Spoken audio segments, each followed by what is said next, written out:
வணக்கம். இன்னைக்கு நாம கோவாவை பத்தி கொஞ்சம் ஆழமா பார்க்கலாம். ஆனா வழக்கமா டூரிசம் பத்தி இல்ல. ஆமா.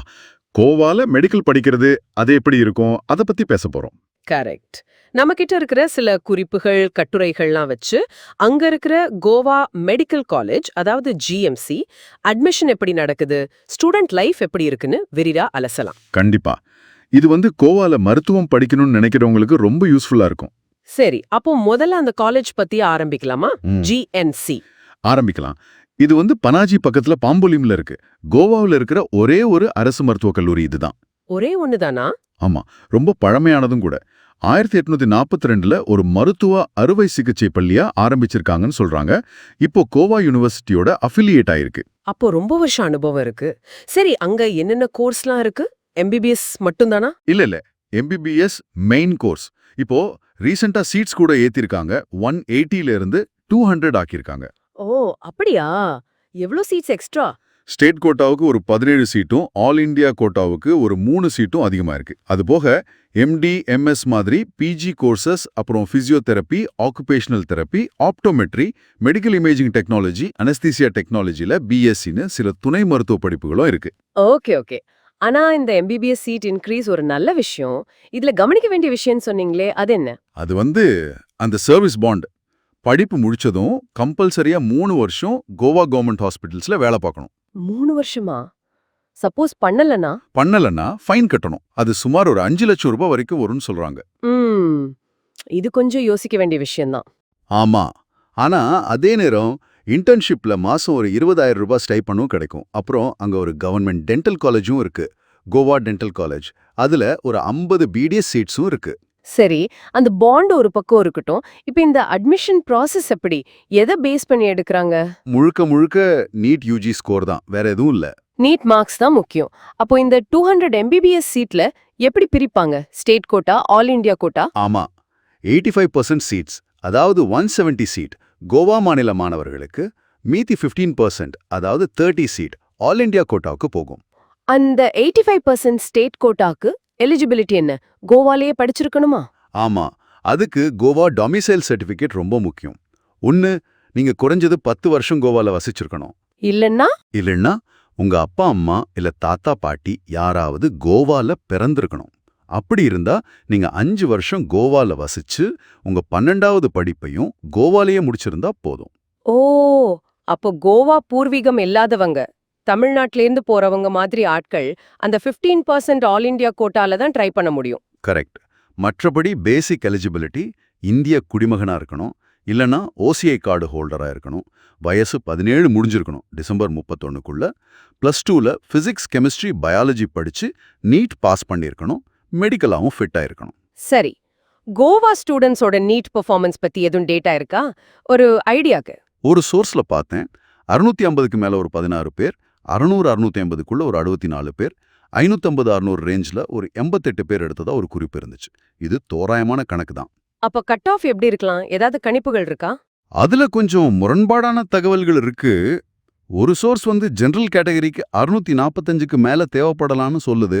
ஓ, ஆனா இன்னொரு சோர்ஸ் என்ன சொல்லுதுன்னா, போன வருஷம் 596 இருந்த கட் ஆஃப் இந்த வருஷம் கொஞ்சம் குறைஞ்சு ஒரு 485 +-10 ரேஞ்சுக்கு வரலான்னு ஒரு கணிப்பு சொல்லுது. அப்போ ரொம்ப வேரியேஷன் இருக்கு கணிப்புல. ஆமா.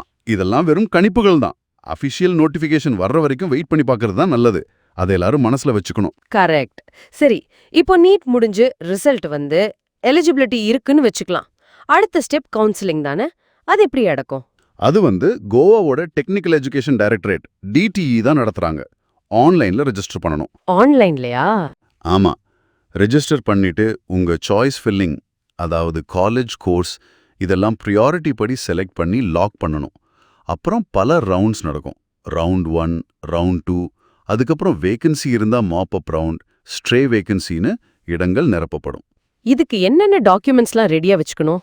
உங்க NEET admit card, score card, 10வது 12வது mark sheet, certificates. Goa domicile இருந்தா அந்த certificate, photos, ID proof, Aadhaar மாதிரி இதெல்லாம் முக்கியம். எல்லா அப்டேட்ஸுக்கும் அவங்க வெப்சைட் பார்க்கணும் அப்போ. கண்டிப்பா. dte.goa.gov.in இந்த வெப்சைட்டை ரெகுலரா செக் பண்ணிட்டே இருக்கணும். அதுதான் பெஸ்ட். சரி சரி. இப்போ அட்மிஷன் கிடைச்சு காலேஜ்க்குள்ள போயிட்டா அங்க லைஃப் எப்படி இருக்கும்? கோவானாலே ஒரு ஃபன் எலமெண்ட் இருக்குமே, படிப்பு மட்டும்தானா இல்ல வேற மாதிரியா? அங்க படிச்சவங்க, படிச்சிட்டு இருக்கவங்க சொல்றத வச்சு பார்த்தா ஃபர்ஸ்ட் இயர் கொஞ்சம் கஷ்டமா தான் இருக்குமா? அனாட்டமி, பயோகெமிஸ்ட்ரி, பிசியாலஜி, டிசெக்ஷன் லேப்னு ஹெவியா இருக்கும். ஆமா, அது எல்லா மெடிக்கல் காலேஜ்லயும் அப்படிதானே இருக்கும். ஆமா, ஆனா அதே சமயம் இன்ட்ரெஸ்டிங்காவும் இருக்குமா? கேம்பஸ் இன்னும் டெவலப்மெண்ட் ஸ்டேஜ்ல இருக்குன்னு சொல்றாங்க. ஆனா நல்ல லைப்ரரி இருக்கு, டீச்சிங் ஹாஸ்பிட்டல் பக்கத்திலே இருக்கு. மக்கள் எப்படி பழகுறதுக்கு?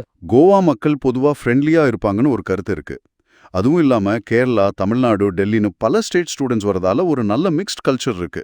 ஓ, அப்ப தமிழ்நாடு ஸ்டூடெண்ட்ஸும் இருக்காங்க. ஆமா, டிராவலுக்கு கொஞ்சம் பிளான் பண்ணிக்கணும். பஸ்ஸோ இல்ல சொந்த வண்டியோ தேவைப்படலாம். ஊபர், ஓலா அந்த அளவுக்கு இல்லையா? ம், சரி.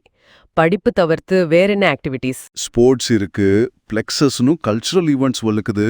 அப்புறம் ஸ்டாஃப் ஸ்டூடெண்ட்ஸை கான்ஃபரன்ஸ்ல எல்லாம் கலந்துக்க என்கரேஜ் பண்றாங்கன்னு சொல்றாங்க. ஓ, சில ஸ்டூடெண்ட்ஸ் வீடியோஸ்லாம் பார்க்கும்போது அவங்க பீச்சு, வாட்டர் ஃபால்ஸ், ஃபோர்ட்ஸ்னு போறதெல்லாம் காட்டுறாங்க. ஸோ படிப்பு கூடவே கோவாவையும் என்ஜாய் பண்றாங்கன்னு தெரியுது. கேட்கவே நல்லா இருக்கு. ஹாஸ்டல், படிப்பு டென்ஷனுக்கு நடுவுல பீச்சுக்கு போறது. சூப்பர். கடைசியா கோவால ஒரு ஹெல்த் ஸ்டடி பத்தி ஒரு நியூஸ் இருக்குன்னு சொன்னீங்க. ஆமா, இது ஒரு முக்கியமான விஷயம். Goa government, Tata memorial centre, அப்புறம் ஆக்ஸ்ஃபோர்ட் யூனிவர்சிட்டி இவங்க எல்லாம் சேர்ந்து ஒரு பெரிய 20 வருஷ காலத்துக்கான ஹெல்த் ஸ்டடியை ஸ்டார்ட் பண்ணிருக்காங்க. 20 வருஷமா? எது பத்தி? மெயினா நான் கம்யூனிகபிள் டிசீசஸ், அதாவது சக்கரை நோய், உயர் ரத்த அழுத்தம் மாதிரி நோய்கள் பத்தி. கோவால இதோட தாக்கம் அதிகமா இருக்குன்னு ஒரு ரிப்போர்ட் சொல்லுது. ஓ, சோ இந்த ஆய்வு பொது சுகாதார ஆராய்ச்சியில கோவாவுக்கு இருக்கிற இன்ட்ரெஸ்ட காட்டுது. அப்போ அங்க படிக்க போற ஸ்டூடெண்ட்ஸ்க்கு இது ஒரு வகையில பிளஸ் தானே. அந்த ஸ்டேட்ல அதிகமா இருக்கிற நோய்களை பத்தி நேரடியா தெரிஞ்சுக்க, ட்ரீட் பண்ண கத்துக்க வாய்ப்பு கிடைக்குமே. எக்ஸாக்ட்லி. அது அவங்களோட ட்ரெய்னிங்குக்கு ஒரு யூனிக் வேல்யூ கொடுக்கும். ஆக மொத்தத்துல பார்த்தா கோவால ஜிஎம்சின்னு ஒரே ஒரு கவர்மெண்ட் மெடிக்கல் காலேஜ் இருக்கு. சீட்ஸ் இப்ப கூட்டியிருக்காங்க. நீட் பேஸ்ட் அட்மிஷன், ஸ்டேட் கோட்டாவுக்கு டொமிசைல் முக்கியம். கம்பல்சரி சர்வீஸ் பாண்ட் இருக்கு. ஸ்டூடெண்ட் லைஃப் படிப்பும் கொஞ்சம் கோவா ஸ்டைல் ஜாலியும் கலந்த மாதிரி இருக்கு. ஆமா, அப்புறம் இந்த ஹெல்த் ஸ்டடி அங்க இருக்கிற குறிப்பிட்ட ஹெல்த் சேலஞ்சஸ் மேல ஒரு வெளிச்சம் போடுது. சரி, அப்போ இந்த உரையாடலோட இறுதியில கேக்குறவங்களுக்கு ஒரு கேள்வி. கோவால சர்க்கரை நோயும் உயர் ரத்த அழுத்தமும் அதிகமா இருக்குன்னு இந்த ஆய்வு சொல்லுது இல்லையா? அங்க படிக்க போற நீங்க ஒரு டாக்டரா இந்த குறிப்பிட்ட சவால்களை எதிர்கொள்ள உங்களை எப்படி ஸ்பெஷலா தயார்படுத்திக்க முடியும்? இத பத்தி கொஞ்சம் யோசிச்சு பாருங்க.